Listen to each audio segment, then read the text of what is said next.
ride with me in my foul life. Howdy, howdy, howdy, folks out there. How's it going out there in the virtual world? Me, it's doing good here in the real world. You, Jared? Absolutely. My real world is very good. I ain't gonna complain, but we have our buddy Jared Woodward back in the studio today for another Fat Life podcast, the Peace of Mind series brought to you by Sauer. You know what's cool about that? Is I went shooting this weekend. I did not get to go shooting this weekend. I went out, just have a little fun, took the kids out, took the old lady out, and went out and shot a few rounds. It was fun. I didn't get to do that this weekend. I did take your brother the following week, or the prior weekend. Previous, yeah. Yeah, we went out and did some long range stuff, but I didn't get to shoot this last weekend, so. Too busy working. Too busy working. Oh. I've had a couple of really busy weeks, so lots of work. I know we were planning on doing this a couple weeks ago, but I know that didn't work out. A little bit. Had 2 weeks of doubles. Doubles. I had 2 weeks of doubles, but it's editing different type footage. Of doubles. Yeah, not as difficult as your job, that's for sure. But yeah, I was what's really cool is that the Nicole really loves the P365. That's a great gun. I mean, I love the P365. Yeah. Just like, in fact, I picked one up the other day. I had a buddy that was like, "Hey, I know your wife's liking this, and yeah. I just wanted to have another one so she could leave one in her purse and not have to worry about moving it from the purse back to the nightstand or to the motorhome or wherever we're going." Mm-hmm. Just simplify some things. I'm like, I'll just put one here, put one there. Yep. That way everything's the same. And that kind of leads it. What I was going with Nicole, she hasn't shot a lot. Mm-hmm. She grew up around, having a gun in the house, but never really was taught the proper way. Her uncle was on the force and taught the family. Her mom and dad didn't really have guns, but she grew up with them, especially with her uncle. She was over there all the time. And so she had to learn the safety, just being around the house, being around him. So the uncle did good, obviously, teaching her, but she never really grew up shooting or really learning the basics of how to shoot. So on the, just out on the range, trying to help her learn stuff or teach her stuff that I've learned over the years through just being in it from you, Houston Shaw, John Shaw, you kind of pick up on things, and what you're just talking about, having multiple guns in certain areas to where you can, not have to shuffle everything around and maybe forget one every now and again. That kind of leads to what I really want to talk about today, and that is for a new shooter, what are the first things that they want to learn and think about when they're on the range? I mean, to me, the very first lesson always is treat every gun as if it was loaded. So yeah, for us, we go over the 5 cardinal rules for us. We call it the 5. There's a lot of people that only have the 4. And we added a 5th in our range training because we saw it as an issue because it surfaced. And I'll go over them. So treat every gun as if it were loaded. Just like you talked about, I think on a prior podcast, you and your dad were out sage hen hunting and he put all these guns on the tailgate and we're like, which gun's loaded? Yep, it was rifles, shotguns, pistols, everything, and I was like, "Well, that one is, and that one is," and he's like, "No, everyone is loaded, right?" Yeah. So super. I mean, crazy. That one's should be on everybody's list. I mean, because each person has a different list. I'd say. Keep your finger off the trigger and out of the trigger guard until you're on target and ready to shoot. Are these in order of importance on the range? I wouldn't say they're in order. Okay. Just make sure you have these 5 down. Just make sure these 5 are in there. Know what's in between your target and what's beyond your target. That was always ingrained to me because, I mean, we would shoot out in the desert and I'm like, you'd see a bicycle rider and I'm like, oh, he's way out there. Yeah. And I was little. My uncle's like, how far does that bullet go? I go, I don't know. Yeah. I mean, I was probably 7 or 8. He goes, that's going to go a long way. Yeah, it might not have stopping power, that little 22 way out there, but it could still hurt him really bad, right? And I'm like, oh, I never thought about that, because it'll go through that little paper target or whatever and just keep running. Yeah, you can't see where it no, ends up. Absolutely not.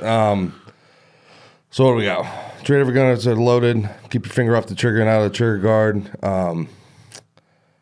And know your target, what's in between your target and what beyond your target.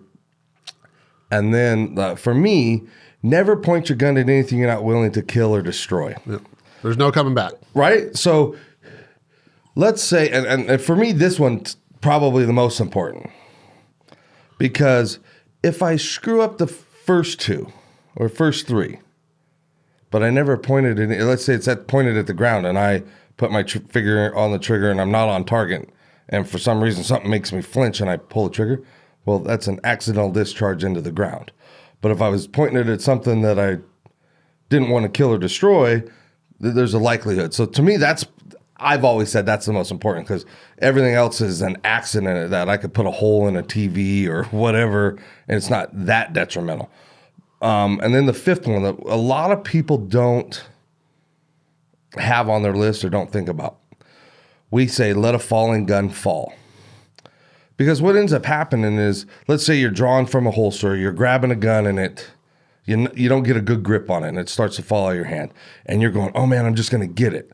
Well, what ends up happening? Your finger goes right in there. That cardinal rule number 2 of keep your finger off the trigger and out of the trigger guard until you're on target happens. And you just clinch up on it and boom. I want to say it's been several years. We had somebody that was out training brought this back to us. A deputy somewhere had done that and grabbed it and went off and he shot his thumb on a support hand. And I'm like, oh, good God. Think about it, that close range, what he probably did to his thumb. He probably can't do this career anymore. Yeah, sure. So that's why we incorporated that fifth, let a falling gun fall. I mean, this makes sense, right? Because I imagine you have done it as well, but your range master, every range master probably around this country, military and on the police force, obviously do weapons testing. Yeah. They only accept certain guns into their academy or allowed to be on force if it passes all these tests. One being drop test. Yep. And so when you instill that, but human nature is like, oh God, I got to catch it. I don't want it. It's just human nature that if it falls, it's going to go off. So you have to really teach people that, and a lot of people don't want their gun to get dinged messed up. Yeah, 100%. And I'm like, it's a tool. Yeah. It's crazy because we're doing a bunch of red dot testing on our pistols. Well, I dropped my pistol on purpose from 5-6 feet right on the sight. No, because I want to make sure that thing's going to last. 100%. But but if you instill that, show them, obviously, look, I'm purposely going to show you, I'm dropping this gun 1,000 times and it's not going to go off. We want that versus you grabbing that gun and maybe grabbing that trigger. Yep, 100%. And shooting somebody. Because when you're going down and it's twirling down, you don't know where it's aimed. You're not going to get it in the right spot. You just let it go. Yep. So that's 100%. And there are issues with guns that have gone off accidentally from falling and hitting the ground just right or whatever. The odds, very rare, yeah. The odds of that, and usually in that there's something wrong. Like, hey, that gun's been fired 100,000 times or 500,000 times, and there's a spring or something that's worn out that's not actually holding it the way it should be holding the sear back or whatever. So yeah, that it happens. I've heard of it happening, but the likelihood of that, you have a better chance of grabbing that trigger, and hey, the gun's pointing at you, pointing at your friend, pointing somewhere else. Ooh. So yeah, just let your guns fall on the ground. They're not, they might not be pretty. Those are called battle scars to me. They're meant to. There's a story about them somewhere, or something like that. I mean, it's like all the hunting stuff. I can tell you about. There's some of my old guns in my safe.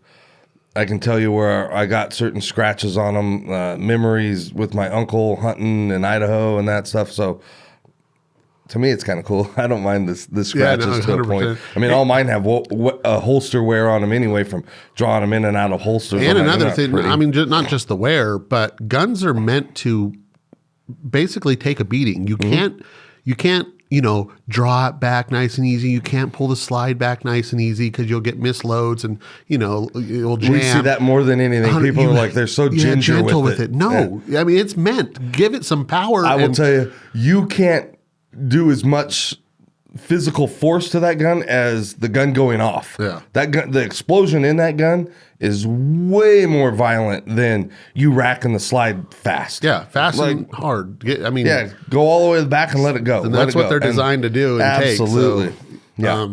So when you get either, let's say you're taking a 12-year-old kid out in the desert or a new recruit who most likely, if they're a new recruit, they probably have had some gun training, maybe, and maybe not. We're seeing more and more now that have not actually. It's when I went through, everybody I haven't dealt with an AR-15, but I've dealt with guns. Like I'm familiar with guns and safeties and manipulation to a point. We're getting more and more now that they're like, I've seen them, but I've never touched one. I've never fired one.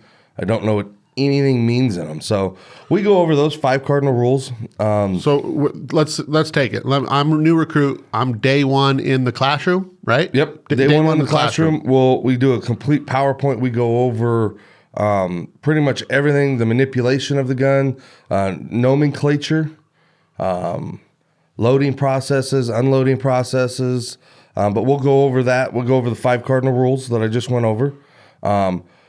We'll express them that we also have range safety rules, like trash is trash. So anything that falls on the ground, it could be a magazine, it could be your gun, it could be one bullets, it could be your whatever, a pen and paper that you had. As long as it's not a safety item, and even if it was a safety item, like your ears fall off, your shooting glasses fall off for whatever known reason, fall to the ground. You leave them on the ground and you don't bend over to pick them up until whoever's calling the line clears the line. So we're code 4, we're in the holster, everybody's holstered up, everybody's in a safe condition. Then we'll say, go ahead and pick up your trash. Okay? So anything that falls on the ground stays on the ground. It could be down there for 30, 40 minutes. Yeah. Hey, bummer. We got stuff to do. So we'll leave that. So trash is trash. Never manipulate a gun behind the firing line, because that's also how bad things happen. I mean, you don't know what's between you and your target. You're manipulating a gun, but there's people downrange of you. So if we're manipulating a gun, we are on that line. So if we're all, let's say, 8 yards from our target, we're going to manipulate that gun 8 yards from that from the target. So we're all on the same plane, same line when we're manipulating any firearms. How long is that class? I mean, it's not a one-day deal. No, so we use it as a building block setup. So we'll give a couple hours. It's probably 2.5 hours in the classroom first, and then they'll come out and they do what we call a fam fire, the familiarization with the weapon. We really haven't gone over grip, stance, sight alignment, sight picture, really any of that stuff. Yeah, that stuff is coming to make you a better shot, right? Yes. Not really safety-wise. Yep. We got to be safe before we can shoot something. Yep. So we go over that, and that's real quick. So we'll do 30, 40 minutes in the classroom, and then they'll go out and do a fam fire. And they're usually, you see them, they're like, oh, they're kind of all, like their head's just like blown. Like, oh my gosh, this is weird and crazy. Because they don't know anything. The ones that do, you can see it. They're familiar with the gun. They know how it works. They know how to shoot, all that stuff. The people that aren't, you pick up immediately, okay, they're new shooters, all that stuff. Yeah, you can tell for sure. And then they go back in for the fundamentals of shooting. And then they come out later that afternoon and they shoot another series after they've been familiarized with how the weapon works. And then we just do building blocks after that. So every day we have a little bit of classroom portion that we add something to. Hey, we're going to do reloads. We're going to do this. And then do you go back to day one stuff if if they're not getting it. Yeah, we will. And Because they get tested out, right? So Yes, absolutely. If you don't test out on something, you either fail the academy or you keep progressing. progressing. And we have the first week. There's really no tests in it. Like there no, hey, this is pass or fail this week. But then eventually it gets to that point. But every day, every break. So let's say that first day we go to lunch, we come back, we do the safety brief right before it again. All guns are loaded, treat every fire, all that's those 5 cardinal rules we go over. We go over our range safety rules, our medical treatment if we need to type platform. Every time we leave the range and come back, we go over that again. And it doesn't matter, like I try to tell the guys in the academy, it doesn't matter if you've been here for 20 years. When I go out to the range for an in-service shoot, we go over the same thing again. Every time. It ingrains it. I mean, teach backs. We call them teach backs in the academy. So we'll have kids, or I call them kids because they're younger than me, most of them, but they're not. The recruits, we make them teach stuff to us. Like we present it to you.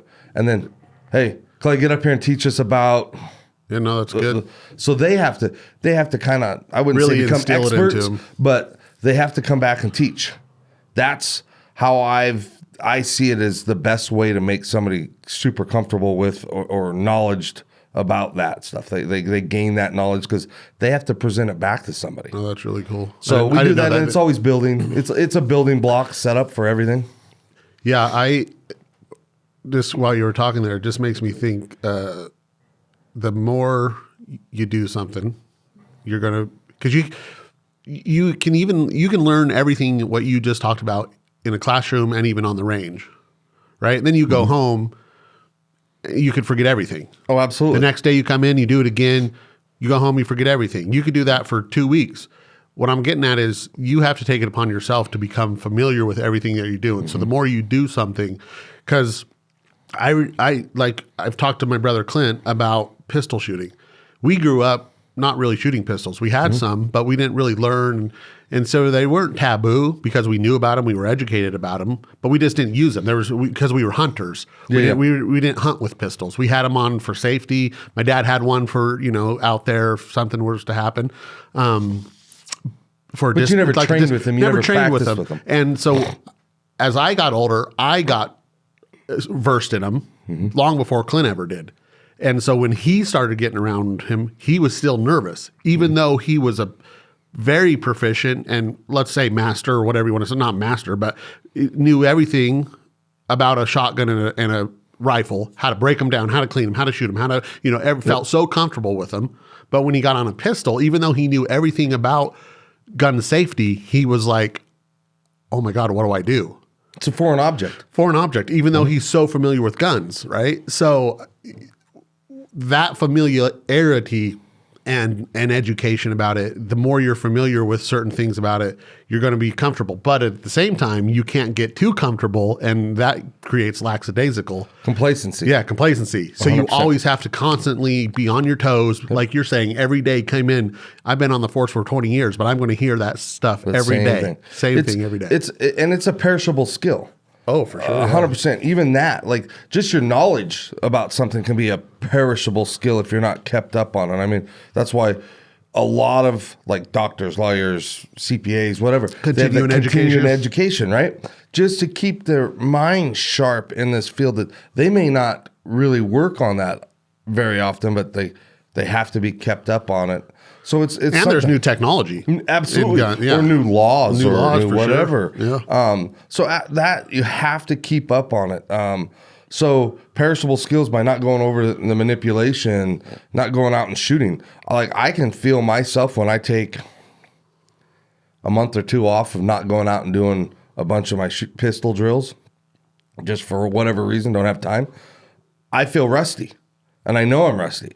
And I go back to the basics for probably 3 or 4 magazines. Yeah. And then I start to pick it up again. Like, I'm like, okay. And then a building block up to where now I'm ready for my drills. To where now I know. I remember when we went out shooting one time and we were drawing and doing a single shot and then a double tap to the center mass. And you were like, I haven't done this for a bit. And your times were obviously way faster than mine. And I can't remember what the good times were, like 0.3 seconds or whatever it was. And you were like at 0.45 and you're like, God, I'm slow today or something. You're like, Yeah, you can feel it. You feel it. And it like people don't get it. There's a difference from drawing from a concealed holster versus drawing from my duty holster. Yeah. Concealment should be slower to a point because I've got to get a garment out of the way. Or if you hold it in your boot or chest or waist. Just depending on where it's at. But retention's different. So my duty holster has retention to it. Like it has ways that it won't fall out, where more retention. Like I have a level 3 retention holster. Most conceal holsters are usually a 1-level retention. It's either a Kydex there's just enough squeeze there that it sticks, or there's a thumb break or something like that. That's it. So there's just different things, and we work on different drills at the range. I will tell you that day one is probably one of the best days for a range instructor up there for our academy because they're in the classroom for a couple hours. So all of our instructors that aren't teaching in the classroom, we'll go out and we work drills. And we get to go out and shoot a little bit. So we fresh up, like we're like, okay, hey, this is what we're going to teach today. These are the drills. And we'll go through it. People think, oh, you guys, nope. We go through the exact same drills probably a week before, the same tests, the same everything that we're going to present the recruits. All the instructors go through it. We just have to pass at a higher rate, or they won't keep us as an instructor. It's funny you say that. Totally off subject, but basically, you're honing your craft, right? Yeah. And making sure you know what you're doing before you teach it. Obviously, don't want to sound like an idiot in there going, exactly. I don't really know what I'm doing. We were at a concert. We went to Kid Rock last weekend, 2 weekends ago. He came to Reno, but there was a little band at the bar we went to prior to, and the keyboardist. We were in the bar for a good 2 hours probably, but they never went. They hadn't gone on. We were just in there waiting for Kid Rock to start. It was next door outside the big concert, but they were in there, and they were going to play once the Kid Rock concert got over, and everyone walked back to the bars and everything. And that keyboardist was in there for 2 hours, if not more, sitting there and going through every song and playing it, and not loud, but sitting at the keyboard and going through every little run, every little chord progression, whatever it was, so he can be good once the band started. So I totally off subject, but basically that's what it's the same thing. You're doing your craft. I guarantee you the lead guitarist in the back of those big shows, you think they just come out cold turkey? Like, no, they probably, but it's show number 95 of their tour. I'm sure he's probably it's the 5,000th not session shift for a guy that's been on for 20 years too. Yep. So, but those guys, I guarantee you they do practice warm-ups 100%. Before the tour starts or something like that. Hey, we're going to have to do this for 2 weeks. Every day for 8 hours, we're going to play every song that we know. Yep. Same thing. So, getting familiar with your weapons platform, we'll do the same thing with our ARs. How many guns is approved at your academy? Remember? I'd say somewhere in the neighborhood of total. That's including ARs and shotguns, because we really only have one shotgun, but I'd say 30 to 40, somewhere in there. Total guns, maybe 50. And then it's up to you. You can choose any of those that you want to duty carry. For our department, yes. But there are some that are set up for duty carry, like they'll have an asterisk only off duty, like the 365. That won't be authorized to carry for duty, for patrol duty. It's not big enough. Yeah. But yeah, they'll have that, and they'll have a note to it. This one's only a backup gun. But the rest of these are all good to go for. And then you can choose what you want. For our agency, yes. Okay. There are a lot of agencies out there that are like, nope, you have to carry this gun. This is the gun that you guys carry. And do you, of those, let's say there's 25 pistols and the rest are rifles, ARs and whatever. Of the 25, can you change one in and out? However, you can have one day and one the next day, or do you have to stay on? No. So the only way for me to carry it is I have to qualify with it. So if let's say you qualified with all 25. Can you go in and out of all the 25 any day you want, or do you have to report like what pistol's on duty? No, you could bounce back and forth, but it's very uncommon in that aspect only because you have to keep your proficiencies up. Just because I tested with it 7 years ago. Understood. So we shoot every year, and that's what's on our, we call them range cards. So I put my make, model, all that stuff down. This is what I pass these quals with. That's what I'm good to go with. Now, if I want to change it, I can go meet up with my range master when he has time, and we can do, hey, I'm going to start carrying this gun. Okay, we're going to run you through this test. Okay. And you have to pass it with an X amount of score. If you, as a on duty, your duty gun, obviously something could happen on duty where it's demolished or wrecked or something, get shot, bullet, whatever happens. Do you have that same gun? Does the duty, I don't know how to answer that question. Do you have a replacement for your backup duty or for a duty gun? Of the same gun? I do, because that's just who I am. Yeah. I keep one gun at work. That's my duty gun. I have the exact same gun set up at home that I use for practice. So that's the way I'm not moving, moving guns back and forth. Most people don't. So now for a city issued gun, let's say you get in a shooting tonight. Okay. And we've got to take that gun as evidence. Before the end of the shift, the range master will bring you a new one of that exact same gun. Okay. And then you'll have to go back out with him and qualify. That's a city issued. Mm-hmm. But that's not how your department works? So we do city issued guns. But you can also own your own. You can personally buy your own gun and bring it to the and it could be the exact same gun.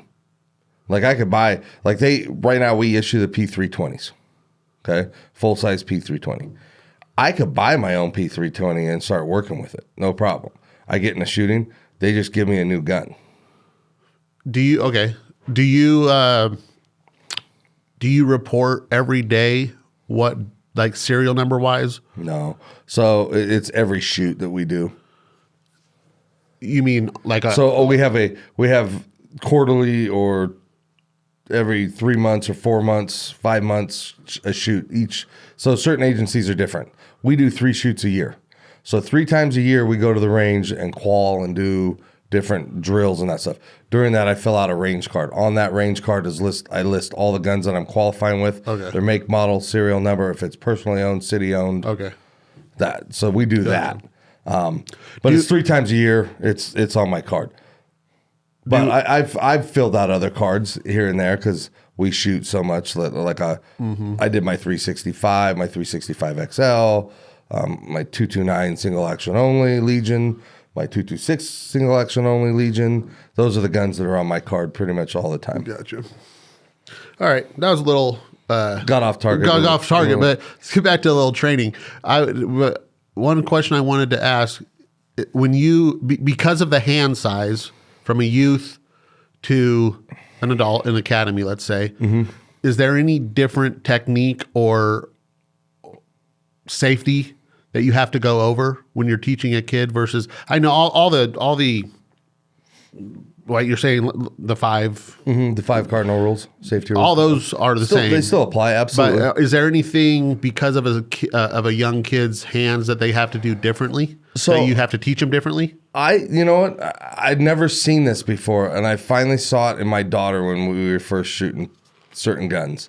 One thing that I don't like doing, and I see it happen with some parents, they give their son or daughter a 44 mag, shoot this because they want to see, and it's super detrimental if you ask me about it. So I try not to, safety wise, for a young shooter, not give them anything that is going to be more than they can handle. Okay. I'm not going to have a 6-year-old shoot a 300 Win mag. Like, unless I'm trying to create problems. Yeah. There's going to be a flinch later on forever that I'm going to have to try to fix. I also try to not give them big-handed gripped guns. But I saw this. So going back to what I saw with my daughter. When she was younger, there were certain guns that she didn't have the grip strength, the dexterity pretty much to pull the trigger with one finger. She was little. Like, I started my daughter off fairly young at shooting, and you did with your son too. Yeah. We both did together pretty much. So she would stick her trigger finger and her middle finger in there and pull the trigger at the same time. And I'm like, stop doing that. It's only, she couldn't do it. To get her trigger finger in there and do it, she would, because she didn't have the strength, she would start to shake, tremor. She would pull the gun differently. And I'm like, okay, let's do what will work for you. Yeah. So if they've got to grip it a slightly different way, because that, as long as it's safe, I don't want their thumbs behind the slide and that stuff, because you're going to tear it. But sure. I see that with them, and I'm like, okay, cool. Let's do this. Let's change your grip to maybe you'll have a better grip on that in this way. I've helped them. I'll hold this. You hold that, because their hand's just not quite big enough. But I caution people in doing that. Like, don't give your kid something that is obviously way too much for them to handle. Or don't give your girlfriend, hey, I'm going to give them a snub nose 44 Magnum with the smallest grip handle on it. Well, I guarantee you Nicole's grip strength is way different than yours and mine, right? Yep. If my goal is to hurt or scare somebody, I've got way better things to use to scare them with it. You know, I don't see the benefits of that. Can you handle it? One of my favorite things to do with young people is to not necessarily even let them shoot right away, is just to have them around them. Mm-hmm. You know, to just familiar yourself. It's not taboo. It's not a toy. It's not a, absolutely. You know, it's to get out there and see that it can be fun, but it can be dangerous. That you don't have to shoot this, but it's not something that you have to be afraid of if you teach them the right way. Even just holding it, picking it up. You know, hey, looking down the sights. Because hey, that's cool, I hate to say it, these kids get educated by Facebook, Instagram, TikTok, video games, YouTube, and there's no coming back from things. So you, as a parent, if you're going to take that, or not just a parent, or anybody that are going to have kids around guns, the familiarity of just being around them is a very big thing for me. Not just like, okay, let's go shoot and here's a gun and let's go straight into shooting. Yep. I think dry drills, being let them around shoot them, let them look down the sights. I would say, I don't know how many guns I've built and had at my house cleaning, setting up stuff for you or other buddies. Almost every single time. She's gotten to a point where she doesn't do that now because she's handled so many. Mm-hmm. She used to, can I hold that? Can I look down the sights?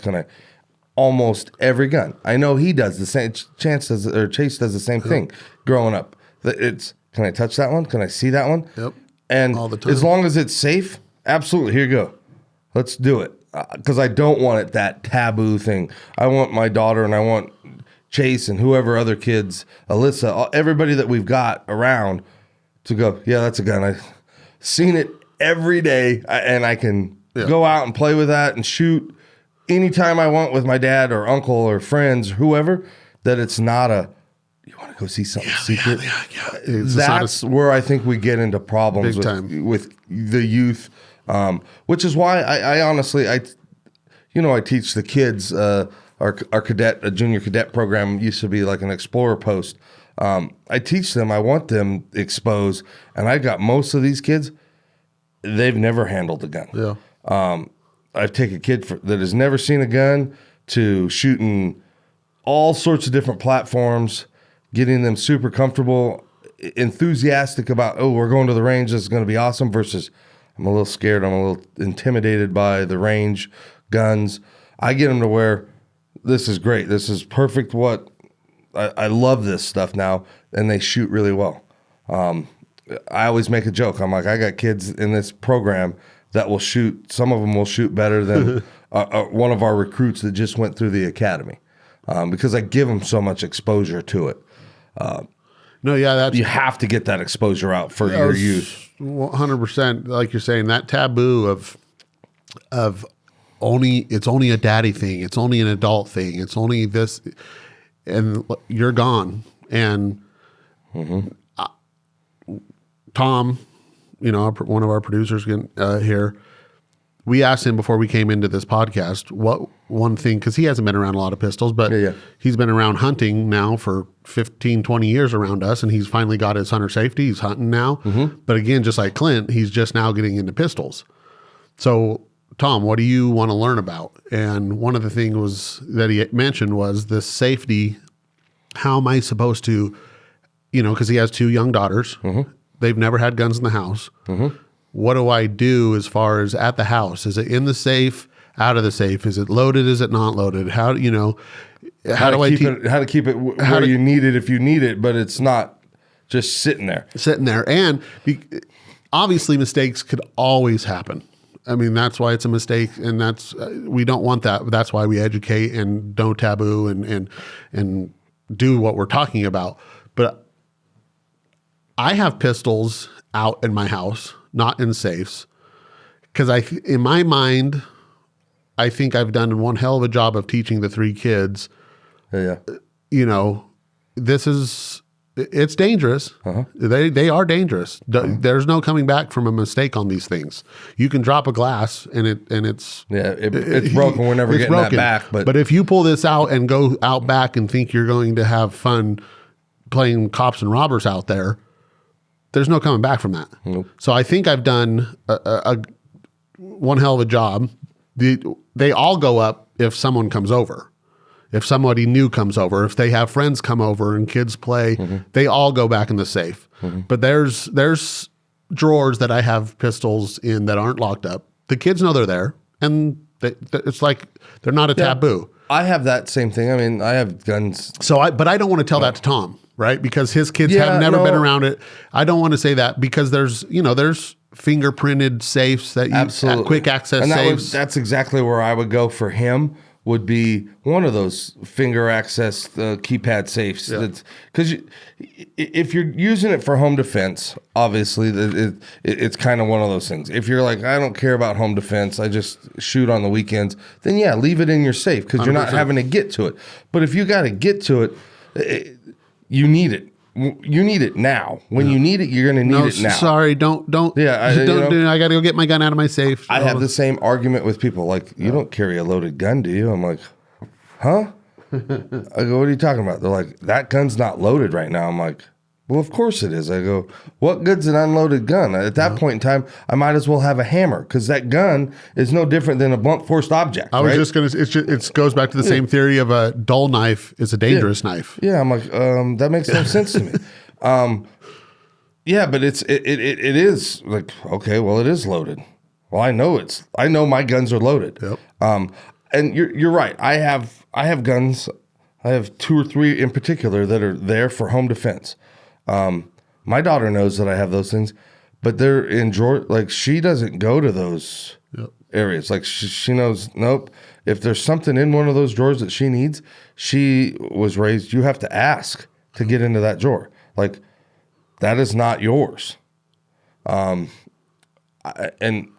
she has friends over. Not one of them they don't even go into that room. Yeah. But you got to educate. You have 100%. To educate. And one of her best friends, she shoots competition with her in the rodeos and that stuff. So, absolutely, we go over all that stuff. Every time I take them out, we go over it. Her other best friend, we've shot a little bit, not a whole lot with her, but that's coming because she wants to learn how to shoot a little bit more. What would you tell Tom though? Of a new guy I would do a pistol in the house because we've already gone over him personally. Hit safes. The thumb safe or by the bed. Yeah, if that's what you're looking for is a home defense setup because you're going to keep it there for home defense. I would put one of those little bed safes. Yeah, Liberty Safe has some really cool. They have multiple gun setups, single gun setups. Yep. They have the key ones, or they have the RFD type Yep. scanner systems. Yeah, something along those lines. That's what I would tell somebody that has somebody in their household that's like, even his wife, honestly. She's never, I guarantee you, we know, she's not been around those things. So she just doesn't know what to do with it. Yeah. She knows she probably wouldn't pick it up. Yeah. But she doesn't know. Loaded in the safe, unloaded in the safe. 100% loaded in the safe for me. Yeah. There's no point in not having that gun loaded. Especially in the safe. Especially in that safe for a home defense gun. Now, the guns that I have in my safe, unloaded. They're all unloaded. 100%. There's no reason to have one. Like, I'm not getting to one of those. Now, I have magazines that are readily available. In fact, I've told my wife, I'm like, we did a setup. Hey, if you get to the safe and you can get this gun and get back to a defensive position, there's other magazines there for you. Yep. You're good. You've got a lot of firepower for a pretty amount of good a time until help gets there. But I've had these debates with people. Why not just leave it unloaded? It doesn't take you very long to rack it. I'm like, okay, I get you in your stance at home. Somebody's coming into the house, you hear a glass break or something, it's fairly easy to grab your gun and cycle in around. For me, I carry a gun around me all day long. I don't have time to cycle in around. Yeah. So all the guns that I carry on me, 100%, there's a round loaded in the chamber. So you could go back either way for the safe setup for Tom. Magazine loaded, not one in the chamber, I'm okay with, to a point. You have to be proficient in pick it up, cycle, slide, and you're in the fight. At that point in time, it's that quick. If that's what you want to do. Whatever scenario you want to be in to feel safe and comfortable with. 100%. Practice from there. Yep. And I'm good with that, but I wouldn't have... I call it the crazy California rule. Hey, your gun can be here, but your ammo's got to be 100 yards from your gun, and your magazine's got to be another 100 yards from the ammunition. It's like, oh, good God. You're really taking my Second Amendment away. By the time I get to that, if I need it, we're all tell past. me where you are with pistol versus shotgun home defense, because obviously you can't have a shotgun in a key safe. They have stuff that's very similar. In fact, Liberty has a couple things that are very similar that they'll mount to the wall, they'll mount to the bed frame, that it is a key code that'll basically unlock it. And it goes right over the trigger guard and the action. So nothing can get manipulated by somebody going down there going, oh, I'm just going to pull this trigger. Yeah. It won't work because it's covered. Do you like a pistol or a shotgun better for home defense? Like a little M2 Benelli? Or M4. Man, I will tell you, I really wish, like I like the 12 gauge shotgun. I wish I could get a Benelli M2 or an M4 in a 20 gauge. Lower recoil, still is deadly, still has all the shock. It's just, you're losing a couple pellets in it, is all it is. So we shoot low recoil, double aught buck. So on duty for work. And I love it. In fact, we shoot a federal load, and it is bad to the bone, devastating. I mean, I've got a couple shotguns that I fired it through that at 25 to 35 yards, which is a fairly long shot. It's a really long shot for private self-defense. Man, it keeps everything so tight, and I mean, it's just there. So I like that. I don't like it for everybody. You've got a small frame girlfriend. She's not the biggest. Putting a 12 gauge double aught buck system in her hands, probably not the best thing, because I'm going to want her to be able to get multiple shots off if there's multiple assailants moving and shooting at the same time. I don't want something that the recoil is too much for. So that's where I look at. Hey, it could be a 410. Which would even be cooler to, like, for me, I only think about how fast I could shoot a 410 shotgun with handling the recoil, or a 20 gauge. I wouldn't even feel the recoil. Like, I could get that thing humming and going and as fast as I could. There's benefits to both. Okay. I look at over penetration. I'm looking at things like that through the house. So somebody comes into your house and you've got to put them down, but your kid's room's good point. 2 or 3 doors down. Good point. Do I want my rounds that possibly miss or that hit on target, but he's so close or she's so close that it goes straight through him, in through walls and blah, blah, blah, blah, blah. I'm thinking about all that. A lot of people don't look at that. Like, they don't care about over penetration. They're like, man, I want this thing to go through him so fast. I'm like, oh, well, if it's going through him, it's going to go through another wall. Who's on the other side of that wall? So like there's pistol carbines becoming really, really super popular. In fact, SIG makes, in my opinion, probably one of the best pistol carbine platforms out there because it is identical to an AR and the MPX. I love it. In fact, that's one of the ones that I've got set up that I got a lot of discontent for somebody that comes into my house with bad intentions. Yeah. So there's those options. I know a lot of people are like, look at the AR. I'm on board. Whatever you're comfortable with, I think you're more precise with an AR platform than you are with a pistol, no matter who you are, because it's a two-handed shoulder-fired weapon. You're more stable. But then again, I also go back to the over-penetration. There are companies out there that make rounds that are low recoil, low speeds, but still faster than the pistol, but not by much.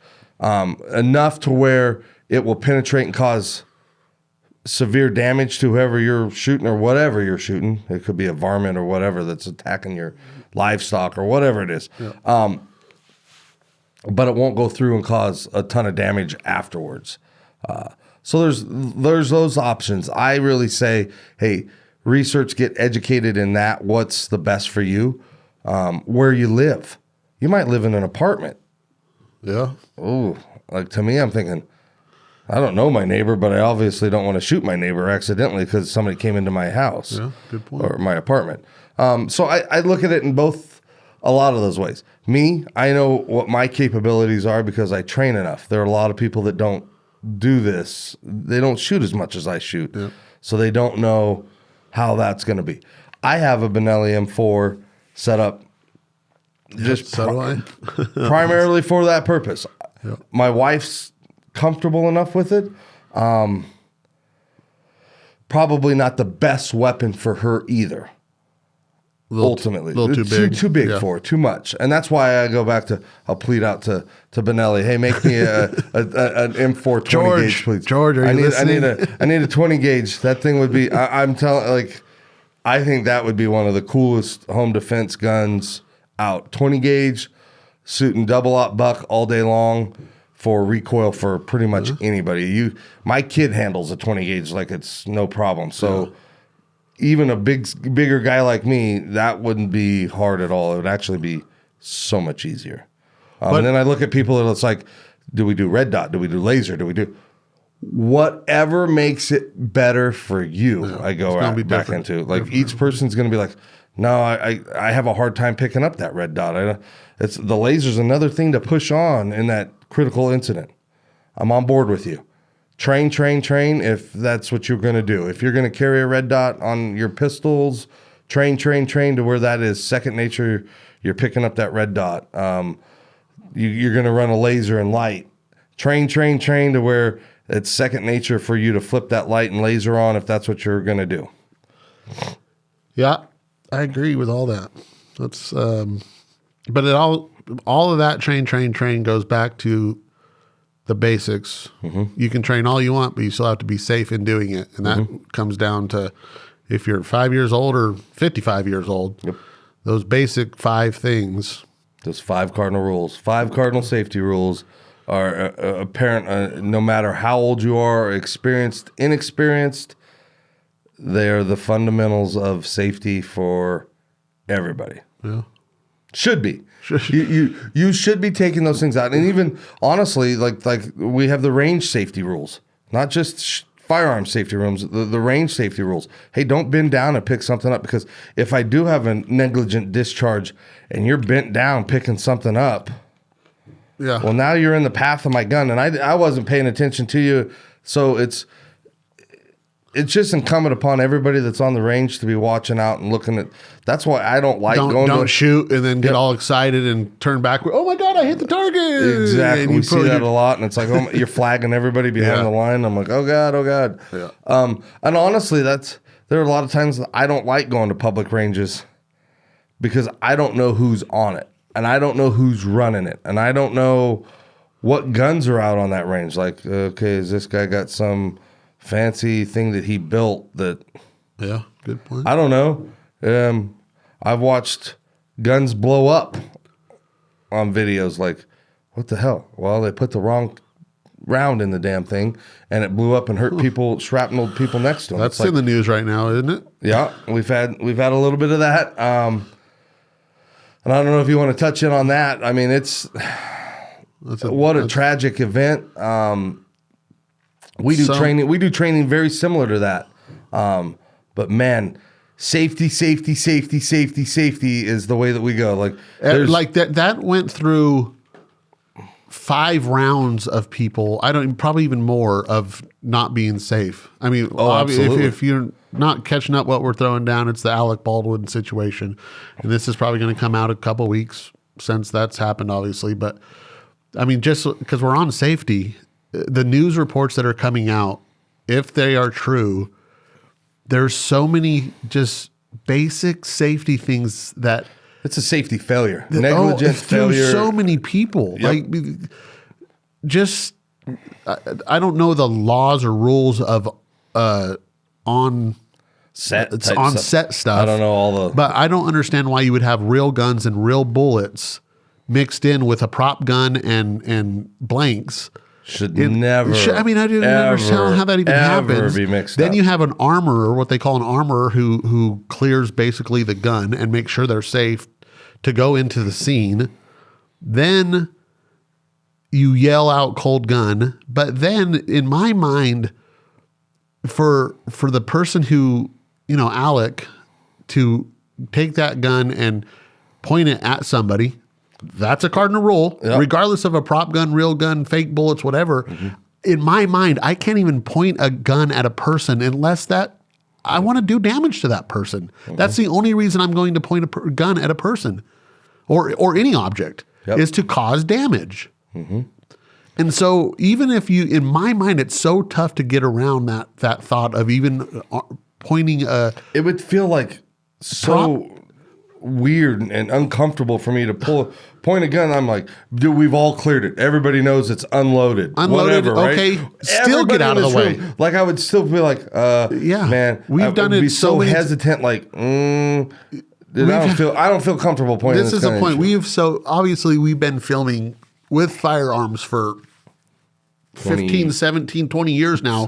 Back we were doing DVDs long before we had television, but we have had so many comments of, I can't believe you pointed that gun at the person. Cameraman. No, that is an unmanned camera out there. We would never you can't ever hit play and leave a camera running for hours. So like in that process of going back to that set, for him to point a gun at a person and then pull the trigger at a person, like, let alone having the failures of having the mixed bullets and blanks and real guns and prop guns and all this stuff, then let alone not moving those people out behind the camera.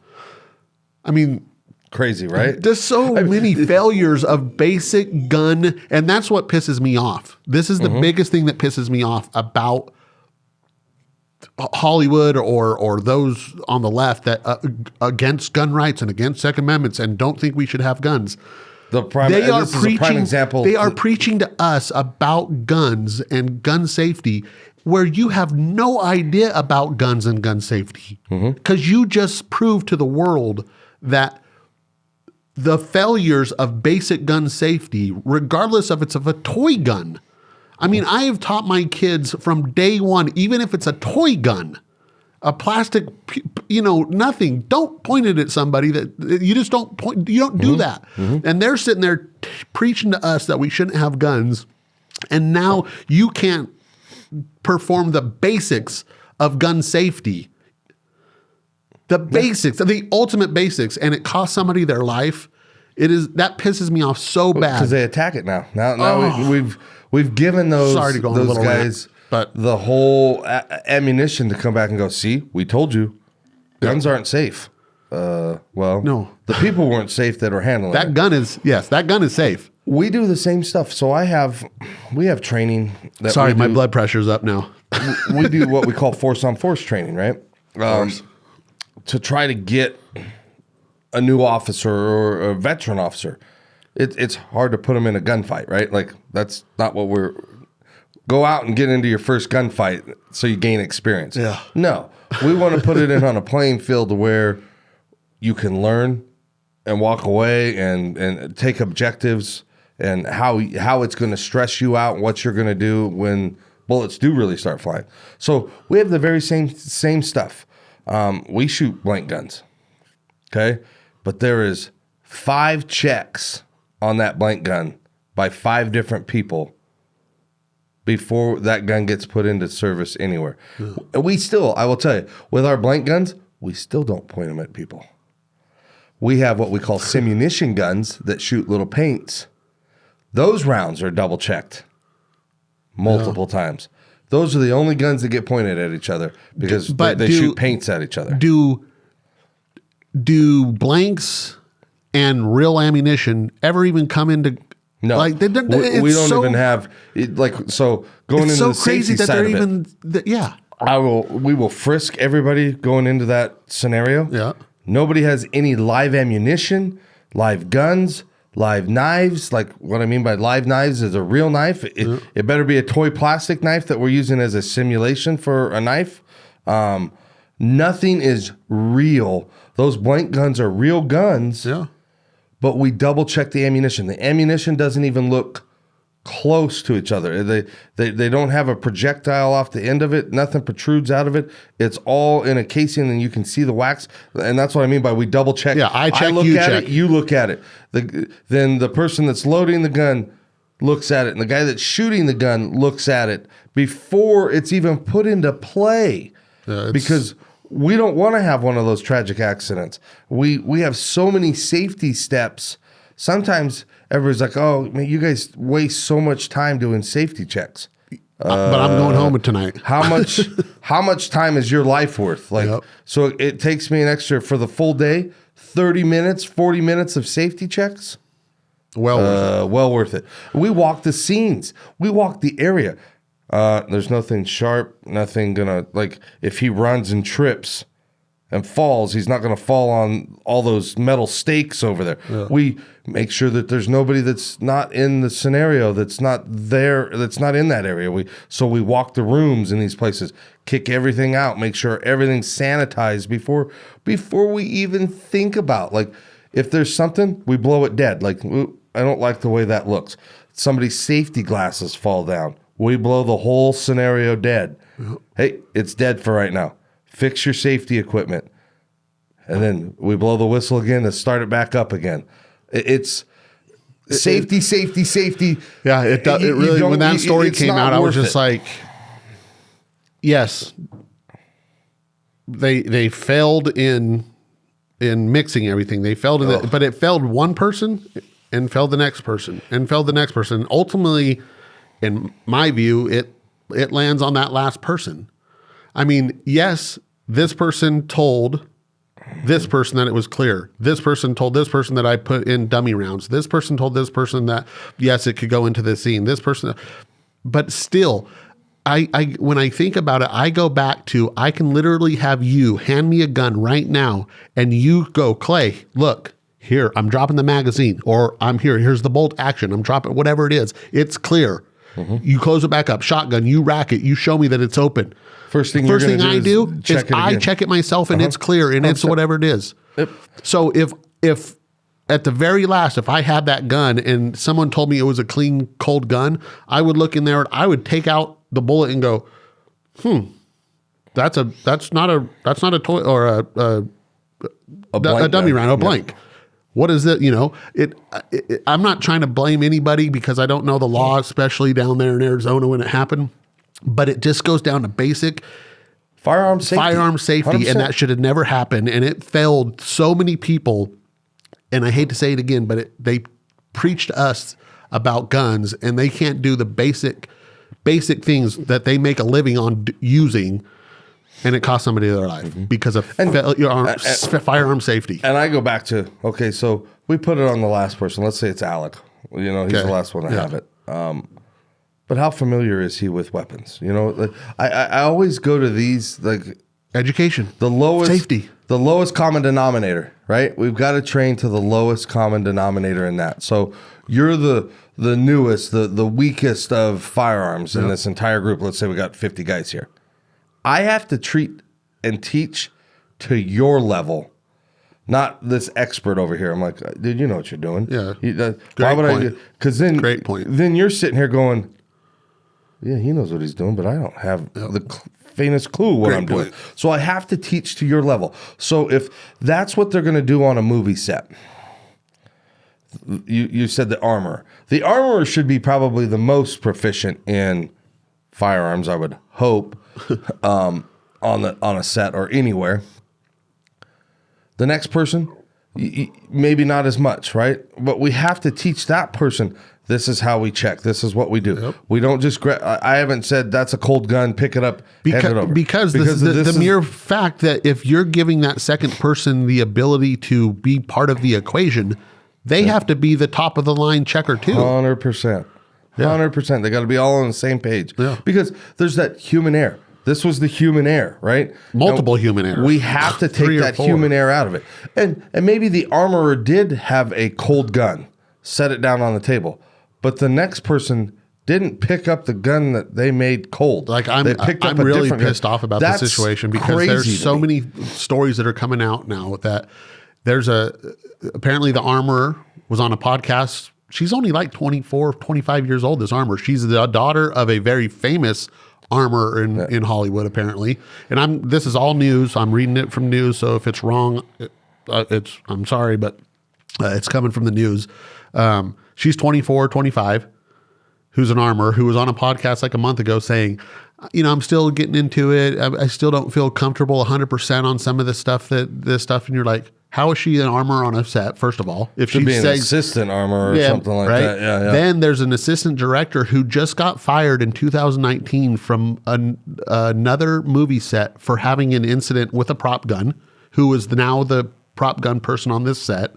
Oh. Then there's a third person who just, who called cold gun without even checking it, just was handed it to him without checking it again, who yelled cold gun. Then Alec took it and fired it. Mm-hmm. So there's like four or five people that went through all these safety things when one person could have stopped it. If the first person failed, the second person could have stopped it. Second person failed, the third person could have stopped. There's so many checks and balances there that everyone just failed. And it just goes down to basic firearm safety. It starts with the setup, in my opinion. I don't know why you would have live and blank rounds together, guns that have live rounds in them, blank rounds in them on a set. Hey, you want to go shoot? Totally separate, different. Like, hey, put that over in wing 12, a half a mile from this place. Everything that enters this room will be blanks and a blank gun. And not just 100%. That enters it, it's triple checked. Yep. It's quadruple checked. But going back into this, like I said, when we do our safety stuff there, I frisk every person. Yep. You don't have anything on you that's live. Nothing. Yeah, and that's what I would do on a movie set. Like, I'm sorry. No. Yeah, but he's not shooting the gun. I don't care. This isn't a safe environment right now. We're gonna cancel this until. Yeah. And I feel bad. Maybe that armorer, because she is so new, doesn't want to be the one going, well, we can't do this. Yeah. Might be getting pressured from somebody else. It's fine. This is how we run it. Because she doesn't know. She hasn't been around it enough, maybe. I'm just speculating in that aspect. Yeah. But obviously something wasn't done correctly because we had a tragedy happen. And it's happened in the law enforcement world and those things. That's why we have protocols years and years ago, because it was never set up. It was like, this is new. This is how we're going to do it. Well, something crazy happened, and now we've had to establish all these protocols and safety measures so that we don't have it. I mean, how tragic is that? Hey, you're in an event, like let's say that's their best friends, and he killed his best friend over somebody being negligent and not double check. It's a huge error in that system. I hope they all, movie sets in general, go back and they implement some sort of, like, it's a mandate in any of these. Not, hey, you guys run your own safety stuff. No. This is there how might it's done be. across There the might board. already There be. might be. I don't know. Yeah, I don't work on movie sets. I don't know. I just know what it goes back down to the very first question that I asked you. What were the first things we teach about gun safety? And I didn't say real gun safety. I didn't say prop gun safety. I didn't say toy gun safety. It's gun safety. And it goes down to the basic things. Those 5 things. And if you follow those 5 things, 99.9% of the time, guns are the safest tool you're ever going to use. I mean, it's just there. So 100%. I enjoyed this conversation up until the end because it got my blood boiling a little bit because it pisses me off that they preach it, and they don't follow it. But anyway, I really think that education, following the 5 things, and familiarizing yourself with the tools that you want to do. If you want to use a snub nose, if you want to use a semi, you want to use an AR, whatever it is, whatever tools you're going to use, take it upon yourself to be the most proficient you can, learn it forward and backwards as much as you can, and continue to learn, 100%. And you follow those 5 things. Go over them one more time. 5 things. So treat every gun as if it were loaded. Yes. Keep your finger off the trigger and out of the trigger guard until you're on target and ready to shoot. Yes. Okay. Know what's in between you and your target and what's beyond your target. Yes. Never point your muzzle at anything you're not willing to kill or destroy. Yes. Let a falling gun fall. Okay. It doesn't get any simpler than that. It doesn't really. Ultimately, I mean, that is everyday safety rules. Bare minimum. If you want to add to that, by all means. Yes. The safer you can be, you want to come up with number 6, cool. 100%. I think these 5 really do cover everything. Your range safety stuff should be implemented, but practice. And you said, if you're going to shoot this, shoot that. I go even more into that. If you're going to use something to defend yourself, you were accustomed to shooting a semi-auto, and you go out and buy this new semi-auto. 100%. You need to get familiar with that gun. Yeah. You need to go out and shoot that gun, not, well, I've got one that's similar. Yeah, no. No. They're very different things. The recoil impulses, stuff like that are going to be different on each gun slightly. You need to go train with your equipment, train with your reloads, train with all that stuff.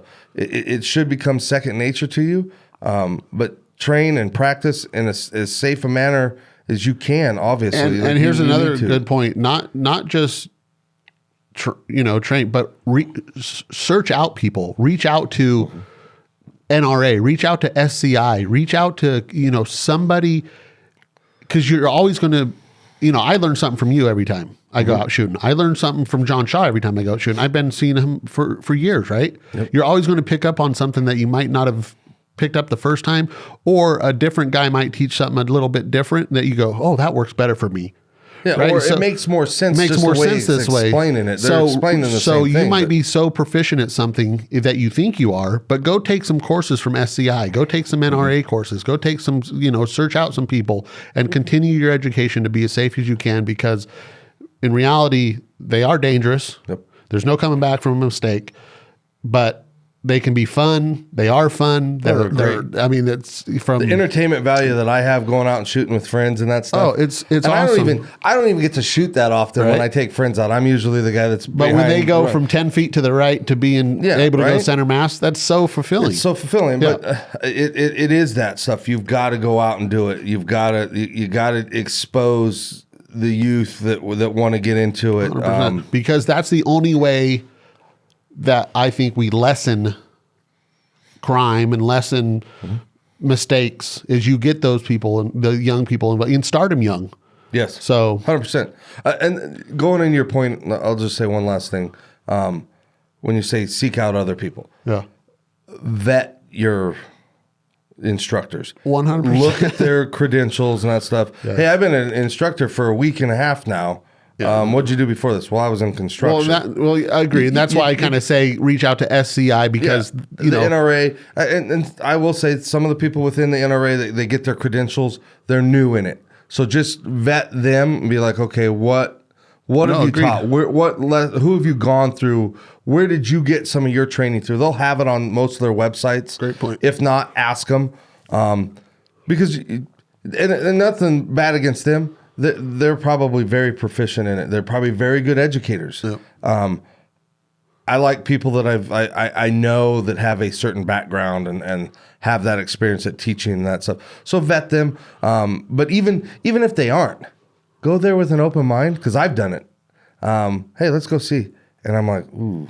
Yeah. Oh, you could not learn so great, but what not to do like as well. That. Yeah, 100%. I do like that. Put the good stuff in your toolbox and get rid of the stuff that you don't. Yeah. And you said you learn every time from somebody, like you pick one little thing up. Yep. That's because you're focused, honestly, your focus is on, ooh, I really want to know how to do that better. And so you're really focused on any of that. And then everything else is kind of like blah, blah, blah, blah, blah. Well, because that's what you've pinpointed as one of your weaknesses or something you need to work on. So you're focused on that. That you fix that, and then the next time out, you're like, I really want to figure out why I do this or how to do this better. So you focus on that. So each time you should be learning something. I learned something from teaching somebody new every time. I'm like, man, even how to teach better. Yeah, I'm like, man, that then somebody asked one question. I'm like, what are you talking about?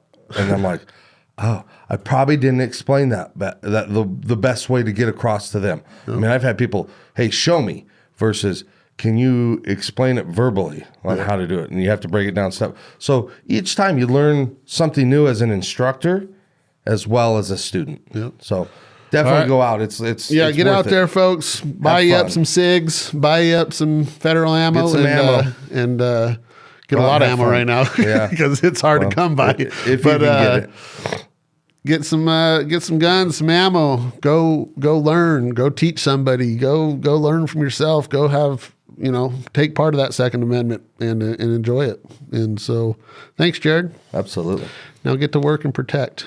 Yep, I gotta go do that in a few hours. Back to a few hours. All right, folks. We'll see you on the next Foul Life episode. Peace of Mind, brought to you by SIG. We appreciate everything you guys do for us, and keep supporting our sponsors. Thank you. See you.